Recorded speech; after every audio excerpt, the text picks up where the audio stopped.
السلام علیکم۔ Story album میں خوش آمدید۔ رات کا پچھلا پہر تھا، ہر طرف سناٹے کا راج تھا۔ گھڑی نے 11 بجائے تو میں اپنی کرسی سے اٹھ گیا۔ میرے قدم اس بیرک کی طرف اٹھ رہے تھے جس میں نفیس کو رکھا گیا تھا۔ وہ نہایت نفیس اور شائستہ زبان بولنے والا اس کا بیرک سب سے الگ تھلگ تھا۔ میں دھیرے دھیرے اس کی طرف بڑھتا جا رہا تھا۔ مختلف جگہ پر تعینات سپاہی کھڑے تھے جو مجھے دیکھ کر الرٹ ہو جاتے۔ سلام کا جواب دیتے ہوئے میں اس مخصوص بیرک کی طرف بڑھتا جا رہا تھا۔ سامنے پہنچ کر میں کھڑا ہو گیا، نظر گھما کر سلاخوں کے پار دیکھا۔ وہ بستر پر سر جھکائے بیٹھا کسی گہری سوچ میں گم تھا۔ میں نے کھنکار کر اسے اپنی طرف متوجہ کیا۔ اس نے سر اٹھا کر میری طرف دیکھا، ہونٹوں پر پھیکی سی مسکراہٹ بکھر گئی۔ میں نے اسے آواز دی، کیسے ہو نفیس؟ جی بہتر ہوں۔ سگریٹ پیو گے؟ میں نے کبھی نہیں پی، تھینکس، اس نے بیٹھتے ہوئے کہا۔ یہ میری بیوی کا تکیہ کلام تھا۔ اچھا، شکریہ کہنے کی اسے عادت ہوگی، یہ ایک اچھی عادت ہے۔ جی ہاں، وہ ہر بات پہ تھینکس کہتی تھی، نفیس نے سرشار لہجے میں بتایا۔ اس کا لہجہ کہہ رہا تھا کہ وہ اپنی بیوی سے بہت محبت کرتا ہے۔ اچھا نفیس، یہ بتاؤ کچھ کھانے کا دل ہے؟ بولو، کیا کھاؤ گے؟ کیا میری پھانسی کا آرڈر آ گیا ہے؟ اس نے چونک کر پوچھا۔ کہ کیس عدالت میں ہے، مجھے کیا خبر؟ میں نے نظریں چرا کر کہا۔ تم نے یہ سوال کیوں پوچھا؟ آپ نے خواہش کا جو پوچھا۔ اس کے ہونٹوں پر طنزیہ مسکراہٹ پھیل گئی۔ شاید نہیں، یقیناً وہ بات کی تہ تک پہنچ چکا تھا۔ تم نے بتایا نہیں کہ کیا کھانا چاہتے ہو؟ میں نے نظریں چراتے ہوئے کہا۔ آپ نے پوچھ ہی لیا ہے تو سجی کھلا دیں، وہ مسکرا کر بولا۔ مسکراتے وقت اس کے ہونٹوں پر نسوانی کھچاؤ سا پیدا ہو جاتا جو کچھ عجیب سا لگتا۔ مرد پر مردانگی کی چھاپ ہی بہتر لگتی ہے۔ جب سے وہ جیل سے آیا وہ پابندی سے نائی کے پاس جاتا۔ شاید کلین شیف رہنا اسے بہت پسند تھا۔ عام قیدیوں کو یہ سہولت نہیں دی جاتی، لیکن اس کے ساتھ میں نے بہت رعایت کی ہوئی تھی۔ 1 مہینے پہلے نائی سے کہہ دیا تھا کہ وہ اس کی فرمائش پوری کر دیا کرے۔ صبح صبح نائی اس کی بیرک میں آ جاتا۔ اس کی شیونگ کے بعد ہی نائی کسی دوسری طرف جاتا۔ اس وقت بھی صبح کی شیو کا تازہ پن نظر آ رہا تھا۔ میں نے اس کے چہرے پر نظر جما کر کہا، سجی اچھی منگوا دوں؟ کوئی خاص دکان جہاں کی سجی زیادہ پسند کرتے ہو؟ جی نہیں، بس سجی ہو یہی کافی ہے، وہ بولا۔ دراصل میری بیوی کو سجی بہت پسند تھی۔ اس نے پھر کہکا لگایا۔ بات بات پر اس کا کہکا لگانا بہت عجیب سا لگتا تھا۔ میں سمجھ رہا تھا کہ یہ کہکے کھوکھلے ہیں۔ وہ زبردستی کہکا لگاتا ہے، میں اسے روکنا بھی نہیں چاہتا تھا، کیونکہ میں سمجھ رہا تھا کہ وہ ہنسی کے پردے میں اپنا غم چھپانا چاہتا ہے۔ وہ اسی ہنسی میں مصروف تھا کہ کہکے کی گونج ختم ہوئی تو وہ سلاخوں کے نزدیک آ گیا اور بولا، میری بیوی سجی کیوں پسند کرتی تھی؟ کیونکہ ایک بار میں نے سوال کیا تھا کہ تمہیں سجی کیوں پسند ہے، تو وہ بولی، جنت میں تو سجی ملے گی نہیں، کیونکہ سجی کے لیے جانور کو ذبح کرنا ضروری ہے۔ جنت میں کسی کو ذبح نہیں کیا جا سکتا، اس لیے میں زندگی میں زیادہ سے زیادہ سجی کھا لینا چاہتی ہوں۔ اس نے پھر کہکا لگایا، گویا تم بھی اس لیے سجی کھانا چاہتے ہو۔ میں نے بھی ہنس کر جواباً کہا، یہ بات بھی ہے۔ دوسری بات یہ ہے کہ سجی کھانے سے جسم گرم رہتا ہے۔ یہ بات بھی مجھے میری بیوی شمائلہ نے کہی تھی۔ اس نے پھر کہکا لگایا، ہاں یہ بات تو ہے کہ سجی جسم میں گرمی پیدا کرتی ہے۔ جسم کی گرمی سے ایک واقعہ یاد آ گیا۔ یہ واقعہ کچھ شرمناک ہے مگر سنا دیتا ہوں۔ اس نے کہا۔ میں سمجھ رہا تھا کہ وہ ذہن میں پیدا ہونے والے خیالات سے بچنے کے لیے ایسی باتیں کر رہا ہے۔ میں خود بھی یہی چاہتا تھا، اس لیے اسے زیادہ سے زیادہ موقع دے رہا تھا۔ اس لیے کہا، ہاں تم کوئی واقعہ سنا رہے تھے؟ جی یہ واقعہ میری سہاگ رات کا ہے۔ میں ٹھہرا کراچی کا بندہ، شادی ہوئی شیخ پورہ کی لڑکی سے۔ دراصل شمائلہ میری دور کی رشتہ دار تھی۔ اماں نے پسند کیا اور مجھے اس سے شادی کرنی پڑی۔ حالانکہ میں شادی نہیں کرنا چاہتا تھا، کیونکہ مجھ میں کچھ ایسی کمی تھی جس کی وجہ سے میں شادی کا رشتہ نہیں نبھا سکتا تھا، مگر اماں کے کہنے پر مجھے ہاں کرنی پڑی۔ بارات کراچی سے گئی تھی، اس لیے پہلی رات کا وہی انتظام کیا گیا۔ وہ سردی کا موسم تھا اور میں ٹھہرا کراچی والا، جہاں سردی بس احساس کرانے کو آتی ہے۔ کہ سردی کا احساس کرنا ہو تو دسمبر جنوری میں آئس کریم کھا کر کمبل اوڑھ لو۔ میں کراچی کا رہنے والا شیخ پورہ کی سردی کی وجہ سے کانپنے لگا۔ اس حالت میں مجھے دلہن کے پاس بھیجا گیا۔ میں سکڑا سمٹا اس کے سامنے پہنچا اور بیڈ پر بیٹھتے ہی پوچھا، شیخ پورہ والے بغیر کمبل کے رات گزارتے ہیں؟ میری بات پر دلہن نے مسکرا کر بیڈ کے نیچے سے کمبل نکالا اور مجھے دیتے ہوئے بولی، میری سہیلیوں نے یہ حرکت کی ہے۔ ان کا کہنا تھا اگر کراچی والے نے کمبل کی فرمائش نہیں کی اور رات گزاری تو سمجھ لینا اس میں بہت گرمی ہے۔ سردی سہنے کی گرمی، اس کا اندازہ لگانے کا ہی آسان طریقہ ہے۔ تو جناب، میں اپنے سیدھے پن میں پہلے ہی امتحان میں فیل ہو گیا۔ وہ بات ختم کر کے مسکرانے لگا۔ میں نے نرم لہجے میں اجازت لی اور اپنے دفتر کی طرف چل پڑا۔ رات میں نے اس کے تمام کام نپٹانے تھے۔ کاغذات مکمل کرنے تھے۔ میں اپنے کمرے میں پہنچ کر اس کی فائل دیکھنے لگا، تبھی ایک بات نظر آ گئی۔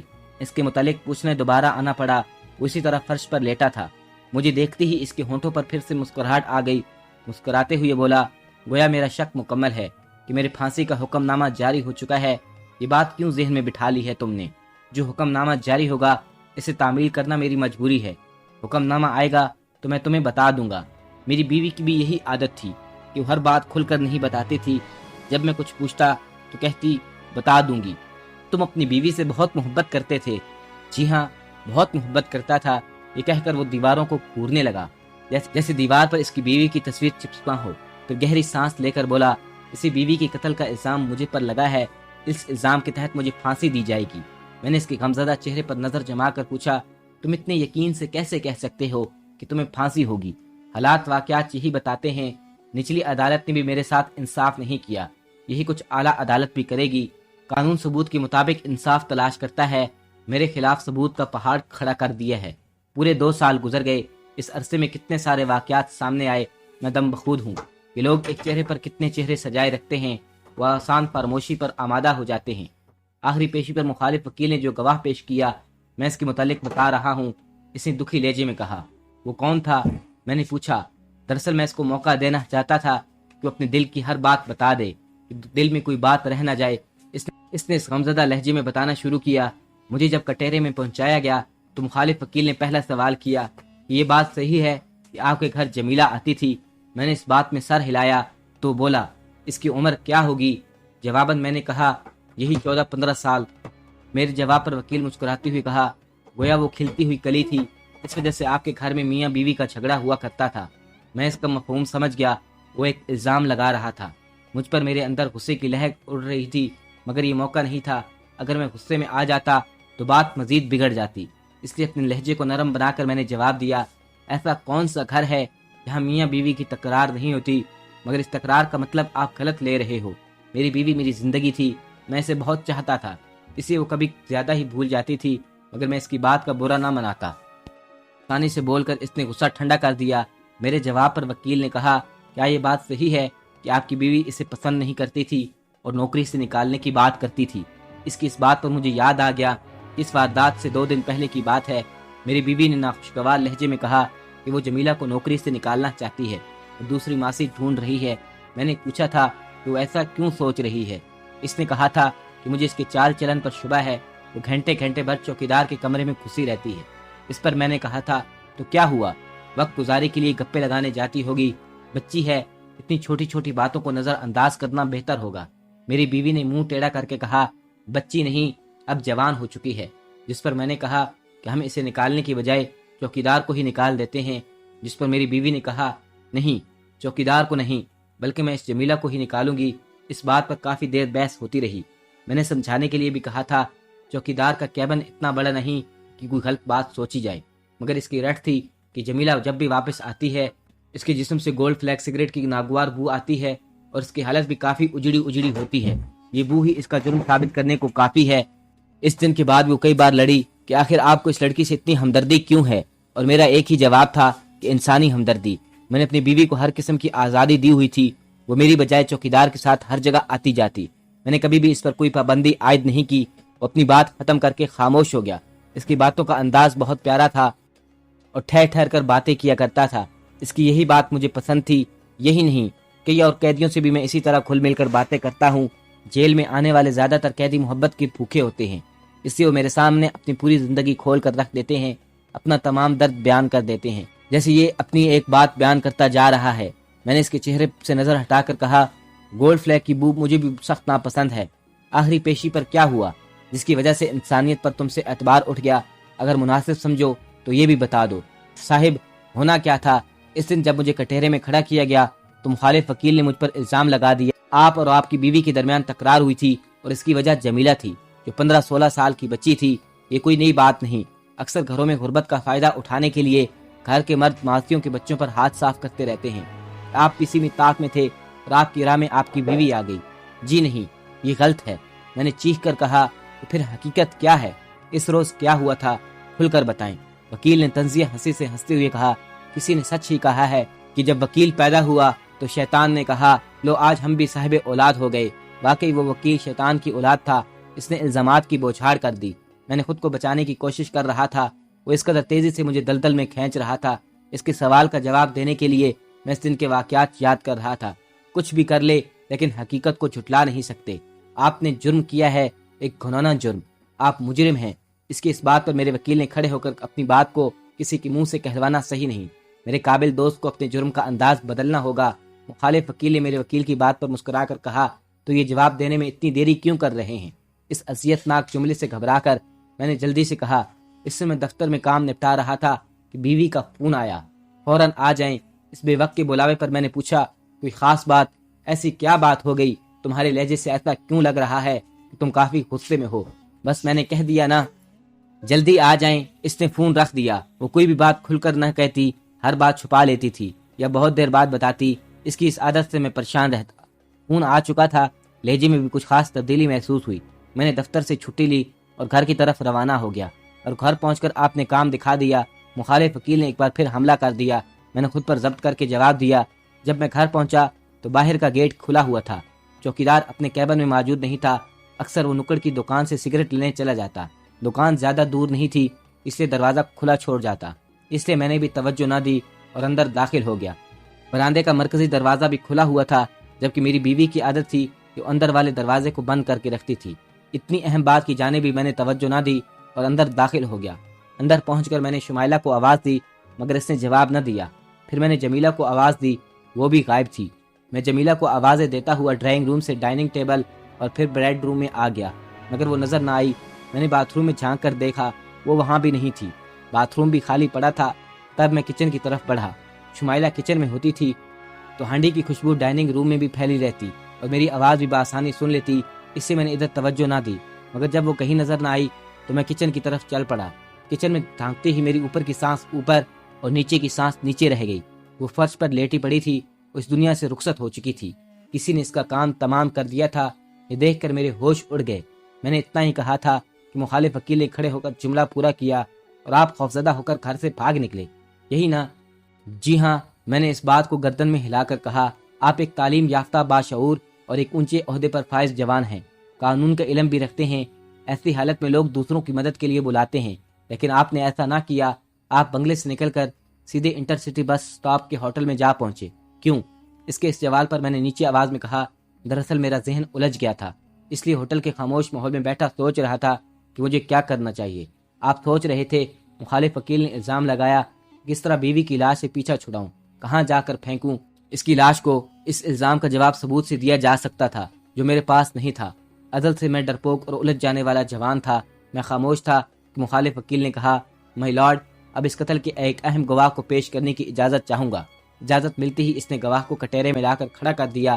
دیکھ کر مجھے کچھ حوصلہ ملا، کیونکہ وہ جمیلہ تھی جس کی ہمدردی میں شمالہ سے لڑا کرتا تھا۔ وکیل نے میری طرف اشارہ کر کے اس سے پوچھا جمیلہ، کیا تم اسے جانتی ہو؟ تو وہ بولی جی ہاں، میں اس کے گھر میں کام کرتی تھی۔ وکیل نے کہا کیا یہ صحیح ہے؟ تمہاری وجہ سے اپنی بیوی سے لڑا کرتے تھے؟ وہ بولی جی ہاں، بیوی جی مجھے نوکری سے نکالنا چاہتی تھی، مگر صاحب جی مجھ پر بری نگاہ رکھتے تھے اور میرے ساتھ عجیب و غریب حرکتیں بھی کر چکے تھے، اس لیے وہ مجھے نوکری سے نکالنے کے لیے انکار کر رہے تھے۔ وہ بیوی جی کو سمجھاتے تھے کہ ایسا نہ کرو۔ جمیلہ کی بات ختم ہوتی ہی وکیل نے کہا مائی لارڈ، ان دونوں کے درمیان جو رشتہ جنم لے چکا تھا وہ شمائلہ کیا کوئی بھی بیوی برداشت نہیں کر سکتی، اس لیے دونوں میں فساد برپا ہوتا۔ اس بات پر میرے وکیل نے کھڑے ہو کر کسی کی ہمدردی میں بولنا جرم تو نہیں؟ موکل ایک سیدھا سادہ رحم دل اور رسول پرست شخص ہے، لڑکی میرے موکل پر الزام لگا رہی ہے۔ نہیں جناب، مخالف وکیل نے کہا، دراصل ملزم کو دوسری لڑکی تلاش کرنے میں دقت ہوتی، اس لیے وہ ایسا نہیں کرنا چاہتا تھا۔ یہ الزام ہے۔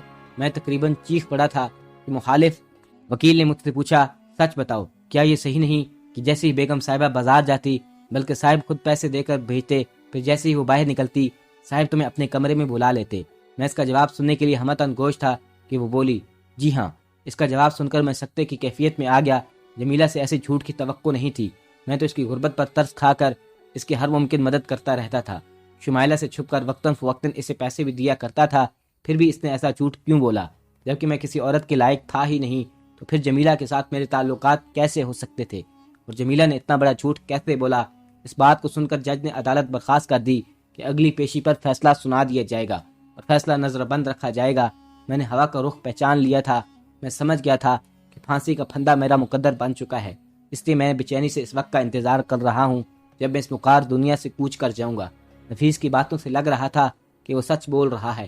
اس کا لہجہ بہت کچھ کہہ رہا تھا، مگر یہ بھی حقیقت ہے، پھانسی کے مجرم خود کو آخری وقت تک بے قصور کہتے رہتے ہیں، اور بات ہے کہ جب جلاد کالا نقاب چہرے پر چڑھا دیتا ہے تب وہی مجرم چیخ چیخ کر کہتا ہے کہ اللہ میرے گناہ معاف کر دے، میں نے یہ جرم غلطی سے کیا، شیطان کے بہکاوے میں آ کر کیا۔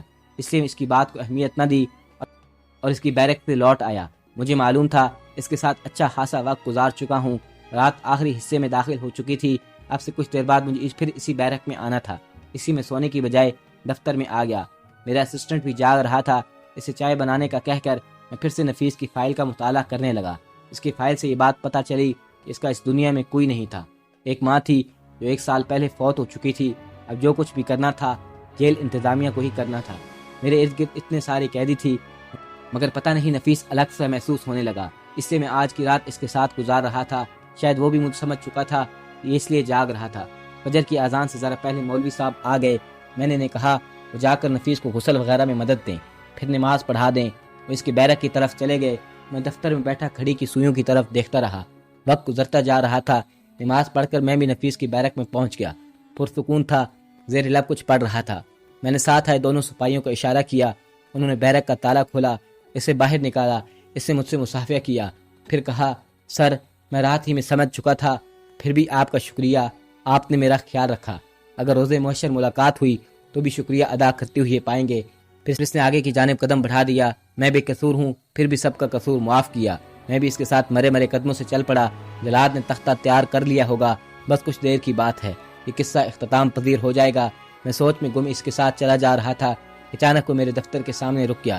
کھڑے ہو کر زور زور سے سانس لی اور پھر رک کر بولا سر یہ بو کیسی ہے؟ میں نے بھی فضا میں زور سے سانس کھینچی، پھر کہا یہ گولڈ فلیکس سگریٹ کی بو ہے۔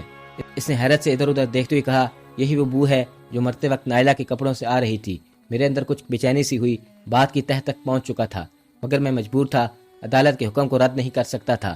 اب اپیل کا وقت بھی نہیں تھا، عدالت کے حکم کے آگے میں مجبور تھا اور ایک بے گناہ کو نہ کرنے والے گناہ کی سزائے موت دینے جا رہا تھا۔